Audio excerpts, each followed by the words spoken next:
Hello and welcome back to Wireman's Whimsy. Today, Throwback Thursday, I am going to use a die set that I bought from Stampin' Up! When I was scrapbooking. It's the large letter alphabet, and I also have the numbers that go with it, but it's the full alphabet, and I loved this set. It has been discontinued. But I hold on to it because one day I might start scrapbooking again. So I've challenged myself to do a super plain card. If you know me, I always feel like we need a little bit of white space, but this is too much white space. So I challenged myself with this one. The background circle is from the Watercolor Shapes set, and the flowers are from the All Things Fabulous set and die cut with the Fabulous Floral dies. So I'll show you how I did the stamping process. I've already stamped and die cut everything out, but I will show you how I did the stamping process. So this is actually, I'm using Melon Mambo, and the background of the flower is actually third value. So what I did is I stamped once, I stamped twice, and then I stamped again. And this is the value that I used for the background. And then I went in with the center for the flowers, and that was second value. So I stamped once, and then stamped again. So then you get the two kind of levels of color. Then I went ahead and I did the center, which is, these all line up. This was what I did in third value, second value. And then the center I could have done in first value, but I wasn't really overly happy with it. So what I did is I came in with Mango Melody in the middle, just to give it a little hint of the stamens in the middle of the flower. So then, of course, when the flower is complete, you use the die and you cut it out. The leaves I did in Granny Apple Green and die cut. So let's go ahead and put the card together. As I said, I've put everything together already. I've done all the die cuts. So I've got a basic white standard card base portrait open. And then I've got my L for Lorraine die cut out. And I've got the 3 flowers and 6 leaves die cut. So what I'm going to do is I'm going to use my Granny Apple Green. And I played with different values on this, whether I should go first value or second value.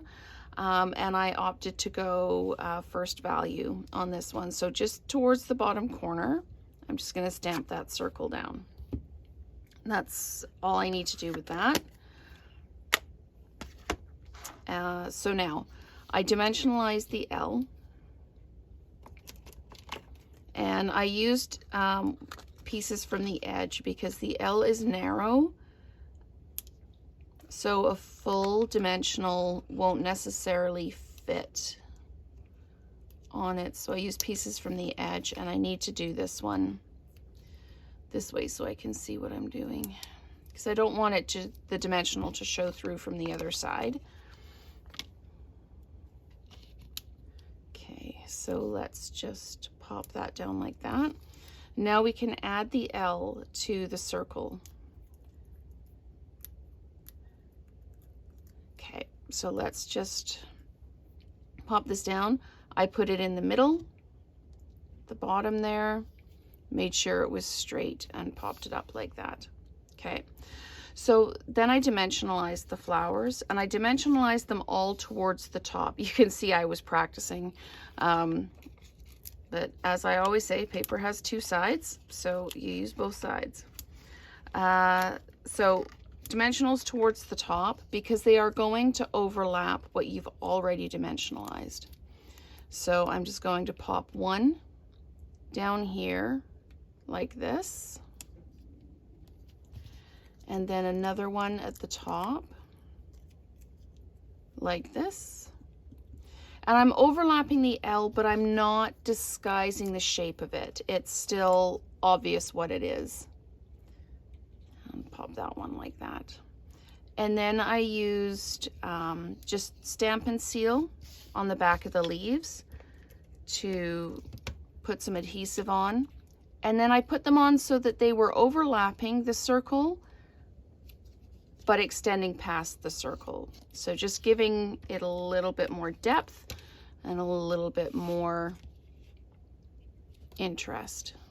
And that one needs to pop up just a bit. There we go.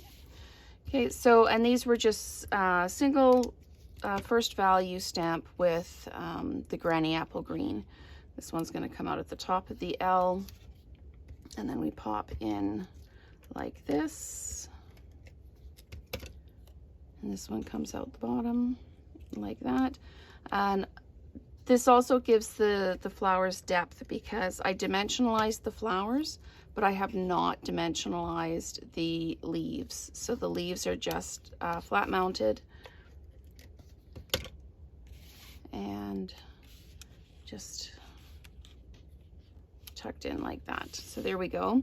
And the last thing I did, because I did feel that this was absolutely too plain, it was pushing my buttons. I'm working on getting better at leaving plain space, but I did use some of my opal rounds and just used my take your pick tool to pop them just kind of on the periphery of the circle, just to add that little bit of interest. If you have, you could color these with the Melon Mambo Stampin' Blends to make them the same color, but I kind of like how they look. They've got that opalescent to them, so they kind of mimic all the colors in the card. So thank you so much for watching this Throwback Thursday using my large letter dies, and we will create together again soon.